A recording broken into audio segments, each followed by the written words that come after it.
উপস্থিত সবই গৌর ভক্তবৃন্দ, বৈষ্ণব ভক্তবৃন্দ,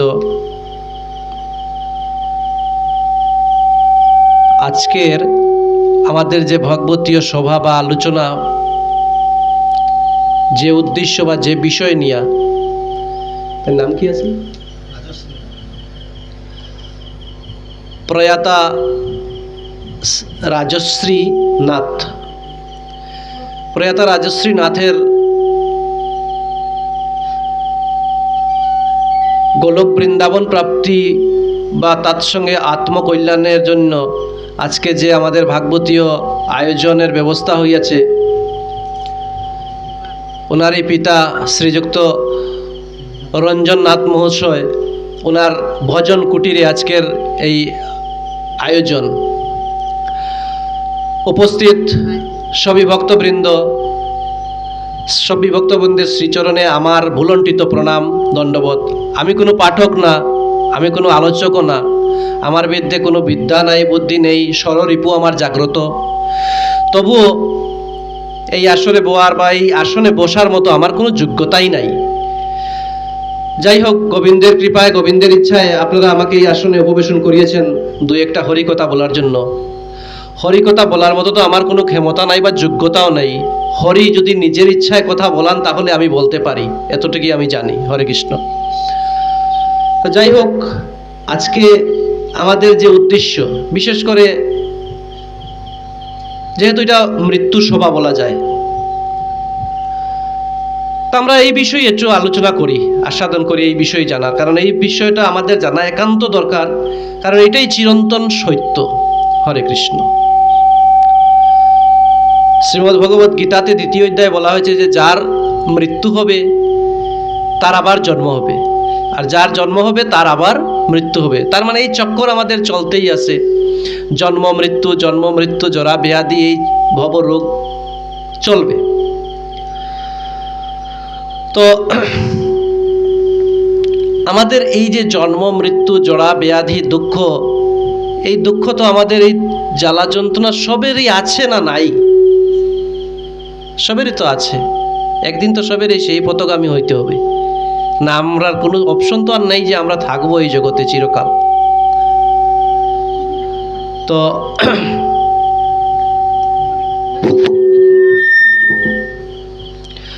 তো আমরা যদি জানার চেষ্টা করি যে মৃত্যু কি,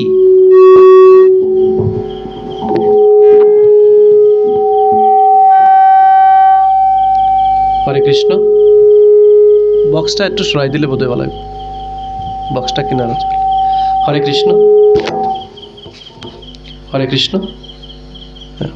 বলি আমরা যে কথা করি, হরে কৃষ্ণ, জয় রাধে। মাস্টারটা বাইরেন, মাস্টার। হরে কৃষ্ণ, জয় রাধে। হ্যাঁ, জয় রাধে। তো মৃত্যু তো আমাদের অনিবার্য, চিরন্তন সত্য মৃত্যু, যেটা ঘটবেই। তা এবার আমাদের যদি নিজেকে নিজেই প্রশ্ন করি, মৃত্যু কি? কার মৃত্যু হয়?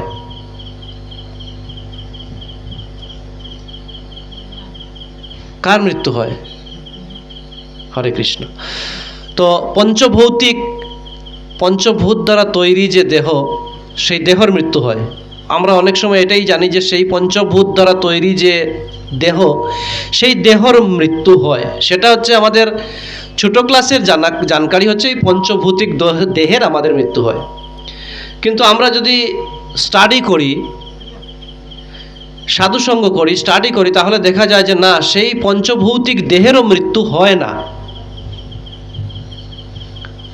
আত্মার তো মৃত্যু হয় না।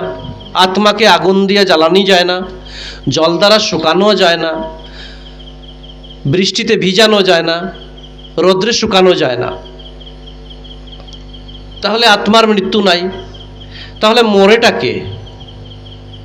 আমরা বলি না যে অমুক মারা গেছে, না, অমুক তো মারা যায় নাই। অমুক কে?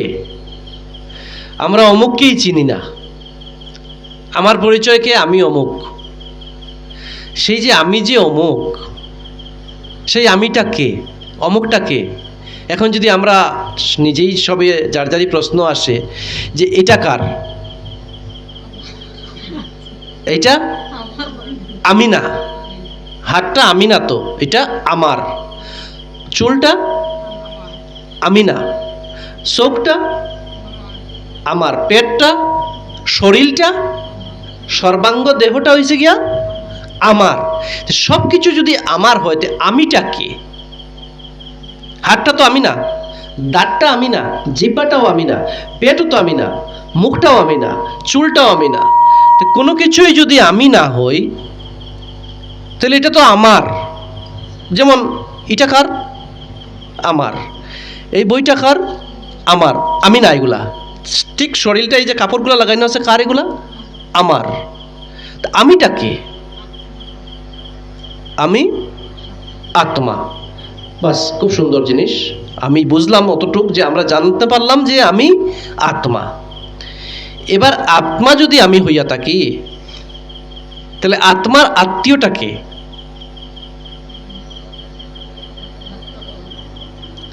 আমরা এই যে সংসারে আছি, স্ত্রী, পুত্র, পরিজন, আত্মীয় স্বজন, বন্ধু বান্ধব, মা বাবা, জামাই, বউ, ছেলে মেয়ে, এখানে আমরা কে কার? এই দেহটা তো আমি না, সব কিছু অবলম্বন, একটার সিস্টেমে আরেকটা। এই যে ঘরটা আছে, এই যে ঘরটা আছে, এই ঘরটা কি যে মালিক ওই মালিক ঘর, না ওই মালিক থাকার জন্য ঘর? এই ঘরটা ততদিন প্রয়োজন যতদিন ওই মালিক আছে। মালিক যদি জায়গাতে, ঘরের কোনো প্রয়োজন আছে? তো এইটাতে আমাদের যে এই যে শরীরটা, এটা তো পঞ্চভূত দ্বারা তৈরি। কি কি পঞ্চভূত? পৃথিবী, জল, আগুন, বাতাস, আকাশ। এই তো পাঁচটা তত্ত্বর দ্বারা এই দেহ তৈরি হয়েছে। ঠিক এই ঘর বানাইতেও পাঁচটা তত্ত্ব লাগছে। এটাতে ইট আছে, যে ইটের মধ্যে জল আছে, মাটি আছে, বাতাসে শুকাইছে, রৌদ্রে তাপ দেওয়া হয়েছে, জল দিয়ে ভিজানো হয়েছে, পাঁচটা তত্ত্ব আছে এখানে। ঠিক আমাদের শরীরটাও তো সেম পাঁচটা তত্ত্ব দিয়েই তৈরি হয়েছে। তো পাঁচটা তত্ত্বর দেহ যখন আমরা কই যেটারে মৃত্যু, সেই মৃত্যু যখন হয় তখন আমাদের এই পাঁচটা জিনিস পঞ্চভূতে বিলীন হয়। সেই পাঁচটা জিনিস প্রকৃতির তাকিয়া কর্য করিয়া আনা হয়। ঘর বানানোর লাগে তো জিনিস, জায়গাতে বালু এক জায়গার তাকিয়া, সিমেন্ট আরেক জায়গার তাকিয়া, ইট এক জায়গার তাকিয়া, লাকড়ি এক জায়গার তাকিয়া, এইভাবে ভ্যারাইটিস রড এক জায়গার তাকিয়া আনিয়া তারপরে বানানো হয়। তো আজকে এই যে শরীরটা বানাইতে গিয়া সারিয়া আগুনের প্রয়োজন আছে। এই শরীরে আগুন আছে কি নাই? হরি বল, কই আছে আগুন? আগুন কই আছে এই শরীরে?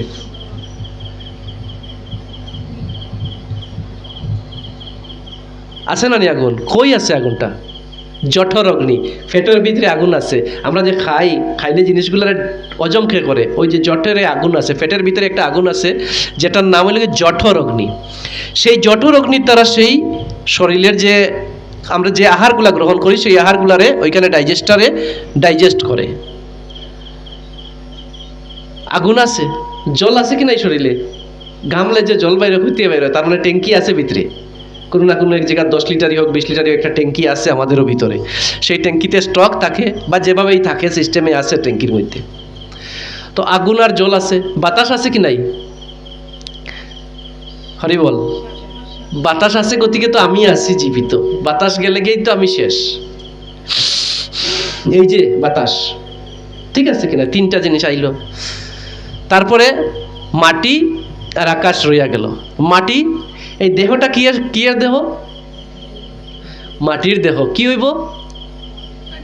মাটির দেহ, মাটিই হইব। সমাধি যদি দেওয়া হয় তাহলে সমাধি থাকার পরে ওই অবস্থাতে মাটি হইব। আর যদি শ্মশানে জ্বালানি হয় তো সালি হইব। সালিটা আবার মাটির সঙ্গে মিশিয়া সালি হইব। তো মাটি হইল কি মেদ। এই যে শরীরটা মাটি, এটা মাটির দেহ। ওইটারে সাজাইতে গিয়েই আমরা সব সমস্যা। সকাল থেকে রাত্র পর্যন্ত আমরা এই মাটির দেহরে কিভাবে কত সাজাইতাম পারি, এ নিয়ে আমরা ব্যতিব্যস্ত।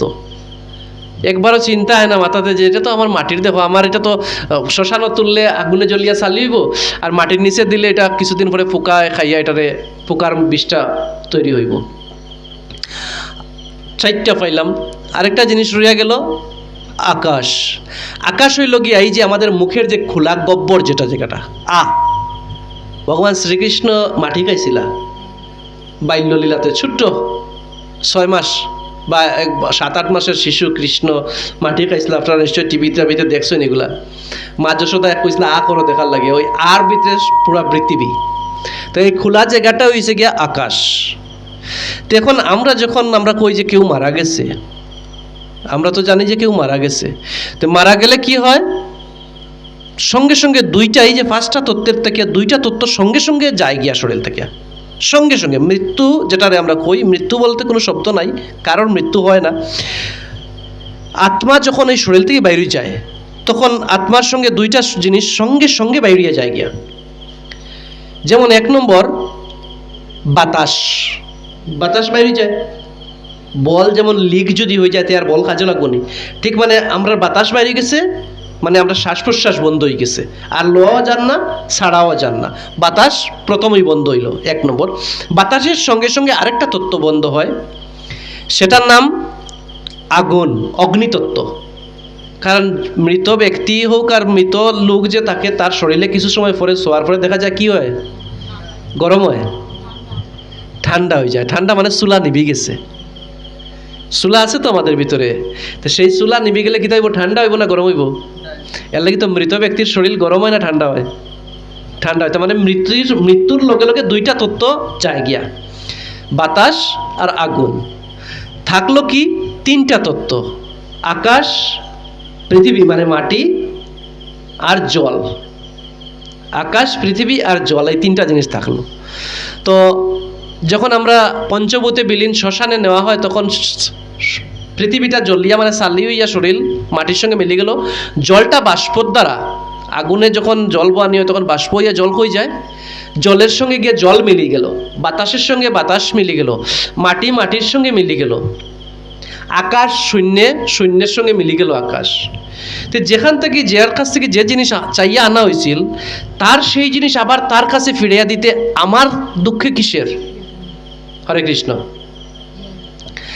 যার কাছ থেকে, আমার কথাগুলো বুঝে যার তো, যার কাছ থেকে যে জিনিসগুলো আমরা প্রকৃতির থেকেই তো কার্য করে নেওয়া হয়েছে, প্রকৃতি, আবার প্রকৃতিতেই সব জিনিস শেষ হয়ে যেতেছে, তো আমি দুঃখ করার কি আছে? কারণ এগুলো কোনো কিছুই তো আমার না, সব কিছু কার্য করা জিনিস। বাতাস, বাতাসের সঙ্গে গিয়ে মিশে গেছে, বাতাস থেকেই তো বাতাস নেওয়া হয়েছিল। আগুন সূর্য থেকে নেওয়া হয়েছিল, সূর্যের সঙ্গে আগুন আবার গিয়ে মিলে গেছে। তো আমার তো দুঃখ করার কথা নয়। বলে তে আমরার যে ঘরের থেকে একজন কমে গেল সদস্য,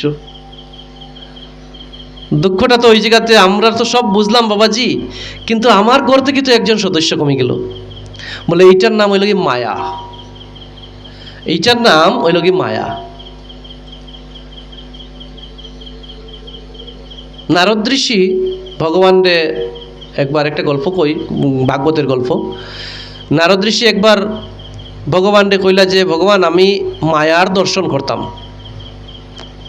কারণ নারদ ঋষি তো এলাকে সিদ্ধ পুরুষ, নাম সিদ্ধ পুরুষ, সবসময় ভগবানের নাম জপ করতে থাকেন। তো তান্ডে তো মায়ায়, যারা সবসময় নাম জপ করে তারারে মায়ায় স্পর্শ করতে পারে না। তো একবার নারদ ঋষি খুব ইচ্ছা হইল যে আমি মায়াকে দর্শন করতাম, মায়া কিভাবে হয়, মায়ায় তো মানুষকে মোহিত করে, আমি মায়া দর্শন করতাম, খুব ইচ্ছা। তো ভগবান নারদরে কইলেন, নারদ তুমি মায়া দর্শন করিও না, কারণ মায়াটা তোমার জন্য না, তুমি মায়া দর্শন করিও না, তুমি এমনিতেই তো ভালো আছো। তো নারদের ইচ্ছা, না প্রভু আমি মায়া দর্শন করতাম। ঠিক আছে, তোমার ইচ্ছা আমি পূরণ করতাম, আমার কর্তব্য, চলো তোমার নিয়ে যাই আমি আজকে বেড়ানিত। ভগবান নারদ ঋষি নিয়ে বেড়াইতে বেরিয়েছেন। বেড়াইতে বেড়াইতে অনেক সময় গেছে। ভগবান নারদরে কইতেছেন, নারদ সারা দিন থেকে ঘুরতে ঘুরতে আমার খুব তৃষ্ণা পাইছে, খুব জল পিপাসা লাগছে, তুমি আমারে একটু জলের ব্যবস্থা করিয়া দাও। আমি জল পান না করলে এখন আর আমি চলতে পারি না, আমি এখানে আসি, তুমি আমার একটু জলের ব্যবস্থা করিয়া দাও। তো নারদ ঋষি, হ্যাঁ হ্যাঁ প্রভু আমি জলের ব্যবস্থা করতেছি, আপনি এখানে গাছের নিচে বইন, আমি জল আনি। কই একটা বটবৃক্ষের নিচে ভগবানরে বইয়া নারদ ঋষি জল আনতে একটা সরোবরের দিকে রওনা দিছেন। তৎকালে ভগবান মায়ার দ্বারা তাই একটা মহা মায়ার একটা স্ত্রী, এত সুন্দর মেলুক সৃষ্টি করছেন ওই সরোবরের কিনারেই। নারদ ঋষি গেছেন ভগবানের লাগি জল আনতে। নারদ ঋষি শুদ্ধ, নাম শুদ্ধ পুরুষ। তাই যখন জল আনতে গেছেন, যাওয়ার পরে দেখেন ওই ঘাটের মধ্যে এত অপরূপ সুন্দর, এত অপরূপ সুন্দরী একটা মেয়ে। দেখার পরে নারদে বলি গেছেন যে আমি তো আইসলাম জল নেওয়াত। নারদ ঋষি ভুলেই গেছে যে আমি যে আইসলাম জল নেওয়াত, গোবিন্দের লাগি জল নিতাম। নারদ ঋষি এখানে ইয়া করছে কি, ওই মেয়েরে দেখিয়া মেয়ের রূপের রসে এমনভাবে মুগ্ধ হইল। নারদ ঋষি ওই মেয়েরে কইতেছেন যে আমি তোমাকে বিবাহ করতে চাই। তো মেয়েটা কইল যে না, আমারে কইলে তো না, আমার বাবা আছেন, আমার বাবারে হোক। বলে চলো তোমার বাবার কাছে আমি যাইমু, তোমার বাবার কাছ থেকে আমি চাইয়া তোমার বিবাহ করবো। তো ওই রাজ্যের জমিদার, ওই বাবা জমিদার ডেকে গিয়া নারদ ঋষি জোরাত করিয়া কইছেন যে আমি আপনার মেয়েরে দেখে এত ভালো লাগছে, আমি আপনার মেয়েকে বিবাহ করতে চাই। বলে ঠিক আছে, করো বিবাহ। নারদ ঋষি বিবাহ করলা। বিবাহ করিয়া কি সুন্দর সুখে শান্তিতে সংসার, নতুন বিবাহিত জীবন, ঘরদুয়ার বানাইলা, কি সুন্দর থাকার ব্যবস্থা, খাওয়ার ব্যবস্থা, যেরকম জেনারেল সমাজও চলে আমরাও যেরকম করি। কিছুদিন পরে নারদ ঋষির সন্তানও হইল, 3টা সন্তান প্রাপ্ত হইল নারদ ঋষির। কি সুন্দর সন্তান নিয়ে নারদ ঋষি আনন্দে আছে। এদিকে তার শ্বশুরমশাইও দেহান্ত হয়ে গেল, উনিও মারা গেলা। এবার এই জমিদার তাইন হয়ে গেলা এই রাজ্যের। কি সুন্দর চলতেছে। এদিকে অতিবাহিত হইতে হইতে অনেক দিন গিয়া প্রায় 12 বৎসর অতিবাহিত। 12 বৎসর পরে হঠাৎ একদিন ওই জমিদারের এরিয়াতে বিরাটভাবে একটা সুনামির মতো ফ্লাড আইল, বন্যা। এত বন্যা আর আরম্ভ হইল যে এই রাজ্যের আর ঘর বাড়ির উপরের দিকে জল যাওয়া আরম্ভ হয়েছে। এই জল যাইতে যাইতে এইভাবে হইল যে নারদ ঋষির যে সন্তান যেগুলো আছে, সন্তানগুলো ভাসিয়া যাওয়া আরম্ভ হইল। তাই দড়ি আটকাইতে পারতেছেন না, ঘর আটকাইতা না, বউ আটকাইতা না, বাচ্চা আটকাইতা। এইভাবে তার সন্তান যখন গেছে কি, তখন হাউ হাউ ডাকিয়া নারদ ঋষি চিৎকার করে কাঁদতে আসেন তার সন্তানের লাগিয়া, যে সন্তান তো ভাসিয়া গেছে গিয়া জলে। এদিকে যখন তাই খুব চুরে উচ্চস্বরে চিৎকার করিয়া কাঁদতে আসেন নারদ ঋষি যে আমার সন্তান গেছে কইয়া খুব কান্দা কান্দি পড়টা, তখন তার কানে হঠাৎ ভাসিয়া আইছে, নারদ আমার জল কই। তার কানের মধ্যে একটা সাউন্ড আইছে যে কে কইতেছে, যে খুব সুন্দর মধুর সুরে কে কইতেছে, নারদ আমার জল কই। তুমি যে গেলায় প্রায় তো আধা ঘন্টা হয়ে গেছে, তুমি আমার জল দেও না। আমি জল পিপাসায় কষ্ট পাই আর তুমি আমার জল দেও। তখন নারদের হুশ আইছে, হিরি আমি খান্দি কেনে, এখানে কই আমি। তখন নারদে দেখে কিচ্ছু নাই। তখন নারদে কয়, প্রভু আমি তো 12 বৎসর সংসার করলাম, স্ত্রী পুত্র সন্তান নিয়া, কিভাবে বন্যা আইলো, বন্যায় আমার সন্তান ভাসিয়া গেল। 12 বৎসর থেকে প্রভু আপনি কেন অপেক্ষা করতে আমার লাগিয়া? বলেন না নারদ, 12 বৎসর না, মাত্র আধা ঘন্টার সময়। 12 বৎসর না, মাত্র আধা ঘন্টার সময়। বলে আমি 12 বৎসর আমি সংসার করলাম, সংসার ধর্ম। বলে না, ওইটাই মায়া। এই যে 12 বৎসর তুমি দেখছো, যেটা সন্তান জন্ম দিছো, ফ্লাড হইছে, বন্যায় তোমার সন্তান ভাসিয়া গেছে, তুমি কাঁদতেছো, ওইটার নামই মায়া। আমরা ওই সংসারে এই মায়া নিয়ে আসি।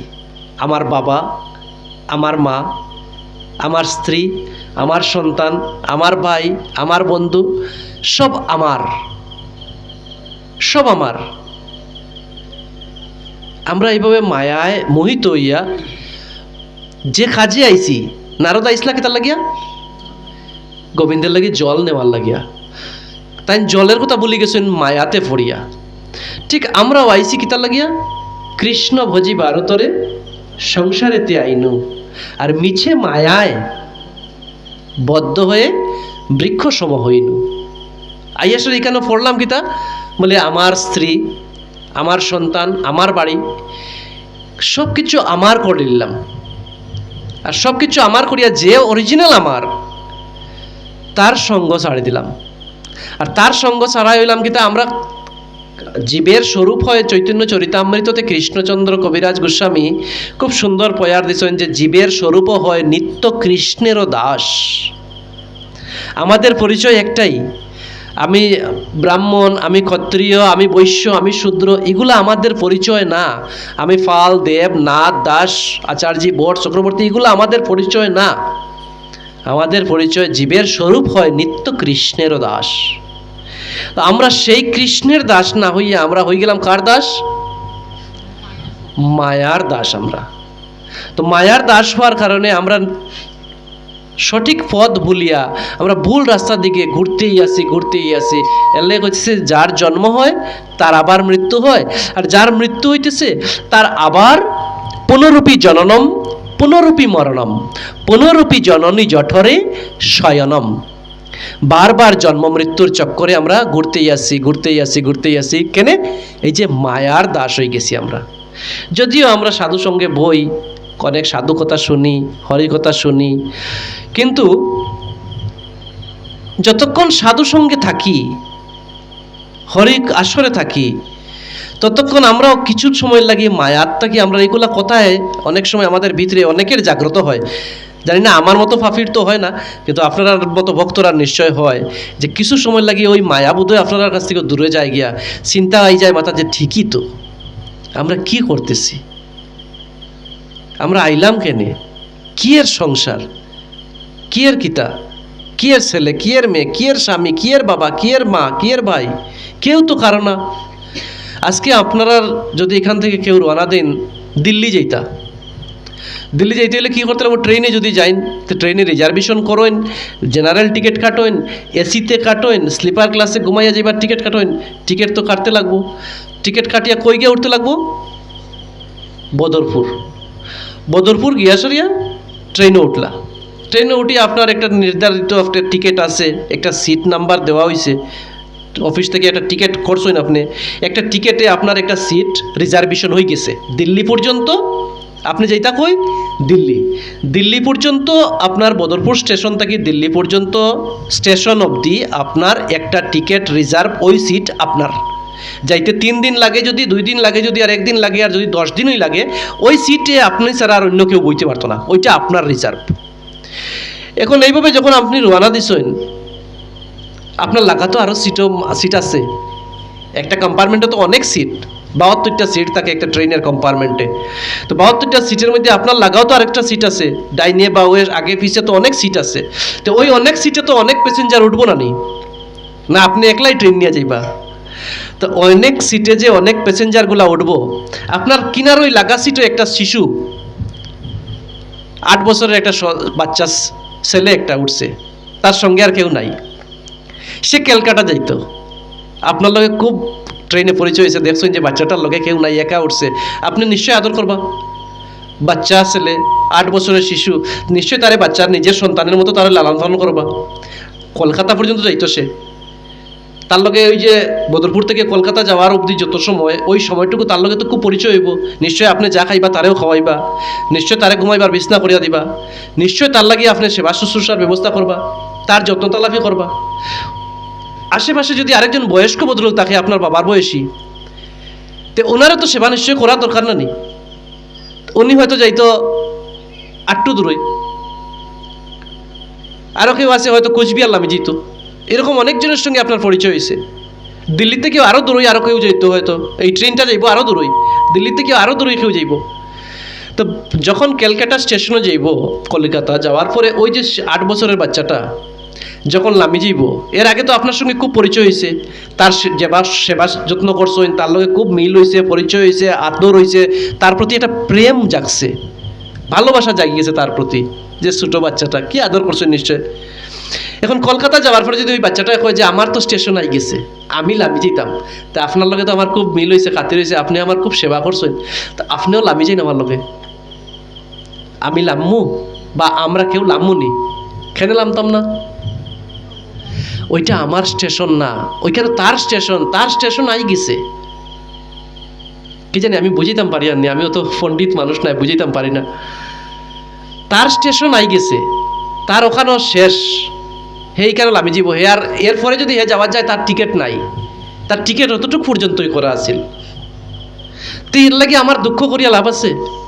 এখন যদি আমি কই না না তুমি চলো আমার লগে, আমি দিল্লি যেতাম, তুমি আমার লগে দিল্লি চলো, তার নিতাম পারবো নি? কারণ দিল্লির টিকিট নাই তো তার, দিল্লির টিকিট তো আমার। এখন দিল্লির থেকে আরও দূরই যার টিকিট আছে তার লগে আমার পরিচয় হয়েছে, আমি তো দিল্লি গিয়ে আমি যেতাম। তারে যদি কই আমি তো এখন দিল্লি নামতাম, আমার স্টেশন আই গেছে, আপনিও লামি যাই না আমার লগে, আপনার লগে তো আমার রাস্তাত খুব পরিচয় হয়েছে, খুব খাতির হয়েছে, গল্প হয়েছে, কত আনন্দ ফুর্তি করছি, একসঙ্গে বহুত জায়গা জার্নি করছি, খাওয়া দাওয়া একলগে, কথাবার্তা একলগে, গল্প একলগে করছি, আপনি লামি যাইন? সে লামবো আমার লগে? আমি তার লাগি নামতাম না, সেও আমার লাগি নামতাম না। আমার যেখানে গন্তব্য আছে আমি ওইখানে গিয়েই আমি নামবো, আর তার যেখানে গন্তব্য আছে সে ওইখানে গিয়েই নামবো। তো তার লাগি কি আমার দুঃখ করা দরকার? কারণ কারণ আমরা মায়ার দাস। এই যে তারপরেও যে আমার দুঃখ হয়, এই দুঃখটাই তো হয়েছে মায়া। এই দুঃখটার নামই হইল কি মায়া। এই মায়ার কারণে নারদ ঋষি ভগবানরে অভিশাপ পর্যন্ত দিছেন। এই মায়ার কারণে ভগবান নারদ ঋষিরে অভিশাপ পর্যন্ত দিলাইছেন যে তুমি আমারে বানরের মতো বানাইছো, তোমারে আমি অভিশাপ দিই, তুমিও সীতা মা লক্ষ্মীর লাগিয়া, মা তোমার পত্নীর লাগিয়া তুমিও খানবাই রাস্তায় রাস্তায়, আর ওই বানরের সাহায্য নিয়ে তুমি সীতা উদ্ধার করবাই। অভিশাপ কে লাগিয়া? মায়া। তো এই মায়া জগতে আমাদের সবের ভিতরে এমনভাবে প্রকাশ, ভগবান আইবার আগে মায়ার তাই আবির্ভাব করাইছেন। কারণ মায়া না হইলে এই জগৎ হইতো না।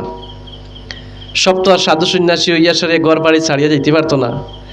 যার জন্য চৈতন্য চরিতামৃততে ভগবান কইতেছেন যে গৃহে থাকো, বনে থাকো, যেখানেই থাকো, সদা হরি বলে ডাকো। কিন্তু আমরা সেই হরিরে ভুলিয়া মায়ারে নিয়েই সঙ্গ করছি, মায়ার সঙ্গ করতেছি আমরা সব সময়। যদিও কথাগুলা একটু ঊর্ধ্ব মার্গের কথা, বুঝা হয়তো বোধ কই মহর কি নাম কি জানি বুঝিতাম পারি না কথাগুলা কি কইতাম চাই আর। তো আজকে মৃত্যু বলতে কোনো শব্দ নাই, যেটা আমরা কই মৃত্যু, এটা হয়েছে কি জাস্ট আজকে মোবাইল, স্মার্টফোনের জমানা। স্মার্টফোনের মধ্যে মেমোরি কার্ড আছে, সিম আছে। এটা স্মার্টফোনের মধ্যে অনেক জিনিস আমরা স্টোর করিয়া রাখি, অনেক কিছু স্টোর করে রাখি, রিজার্ভ করে রাখি, সেভ করে রাখি। কেউর নাম্বার আছে, কেউর ডকুমেন্ট আছে, কেউর ফটো আছে, কেউর কত ধরনের কত কিছু আমরা রাখি কি না আমরা এগুলোর মাঝে সেভ করিয়া, প্রয়োজন যখন যেটা ওটা আমরা প্রয়োজনে ব্যবহার করি। কিন্তু কোনো কারণে যদি মোবাইলটারে ফরম্যাট মারা হয়,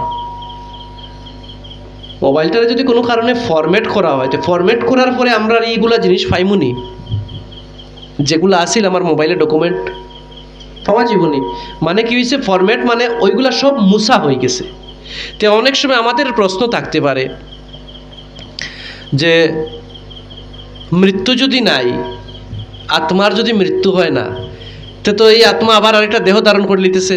গীতাতে তো কইতেছে, ভগবান কইছেন যে আত্মা কাপড় পরিবর্তন যেভাবে হয় ওইভাবে পরিবর্তন করে, এক দেহ ত্যাগ করিয়া আরেকটা দেহ ধারণ করে। এই দেহ যখন পুরানা হয়ে যায়, বৃদ্ধ হয়ে যায়, তখন একটা দেহ ত্যাগ করিয়া আত্মা আরেকটা দেহ ধারণ করে। তো আত্মা যদি আরেকটা দেহই ধারণ করিলায়, তাহলে তার আবার নার্সারির থেকে পড়ার কি দরকার লাগছে? তার তো অতটুকু বিএ পাস করিয়া গেছে, এমএ পাস করিয়া গেছে, মেট্রিক পাস করিয়া গেছে। তো তার ওই মেট্রিক পাস করিয়া গেছে, এরপর তা কেন নিয়ে পড়তো? তো হে আবার নার্সারির থেকে কেনে পড়ে? বা তার কিন্তু পূর্বর কথা কিছু মনে থাকে না কেনে? বলে ওই যে ফরম্যাট হয়ে যায়, মেমোরি যেভাবে ফরম্যাট হয়ে যায়, ঠিক তদ্রূপ আত্মা, মৃত্যু শব্দের অর্থ হয়ে গেছে গিয়া ভুলি যাওয়া। পূর্ব স্মৃতি ভুলার নামই হয়েছে গিয়া মৃত্যু। কথাটা বোঝানি গেছে না বোধহয়? পূর্ব স্মৃতি মানে এই জীবনে আমাদের যে, আজকে আমি গীতা পাঠ করি, আর আপনারা গীতা শ্রবণ করতে, আপনারা মধ্যে অনেক আছে গীতা পাঠক বা অনেক আছে, অনেক কিছু জানি আমরা। এখন আমার যখন মৃত্যু হইব, এরপরে আমি সাপ ব্যাং যে জন্যতেই জন্মগ্রহণ করি, সেই জন্যতে গিয়েছিলে তো আমার এগুলো আর মনে থাকতো না। ওই যে মনে না থাকার নামটাই হয়েছে গিয়ে মৃত্যু। কারণ বাতাস মরতেছে না, বাতাস তো বাতাসের সঙ্গে মিক্সি যার গিয়া, তো বাতাসের মৃত্যু হয় না, আগুনের মৃত্যু হয়নি। আমার শরীরের যে আগুন আছে সেই আগুন আগুনের সঙ্গে মিশে যাব, আগুনেরও মৃত্যু হইতো না, মাটিরও মৃত্যু হইতো না, কোনো কিছুরই মৃত্যু হইতেছে না।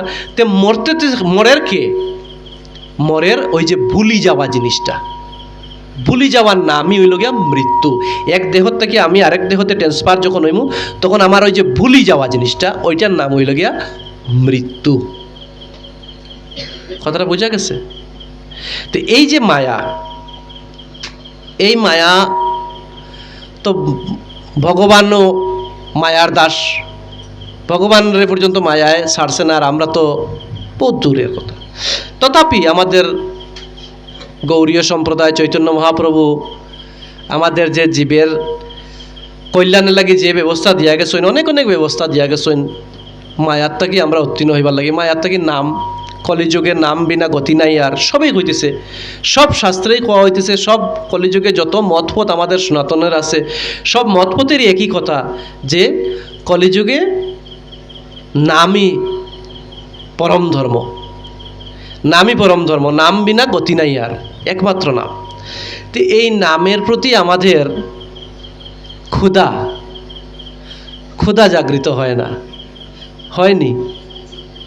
বাকি সব কিছুর প্রতি আমাদের অনেক ক্ষুধা জাগৃত হয়, কিন্তু নামে আমাদের রুচি হইল না, ক্ষুধা হইল না।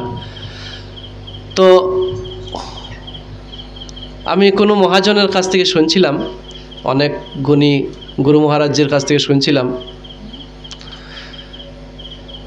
নামের রুচি বা ক্ষুধা জাগৃত হয় তখনই, যেমন আপনারা এখানে সবই তো মিষ্টি খাইন নিশ্চয়, দোকানের যে মিষ্টিগুলো আছে ভ্যারাইটিস ধরনের মিষ্টি, সবই তো খাইন মিষ্টি।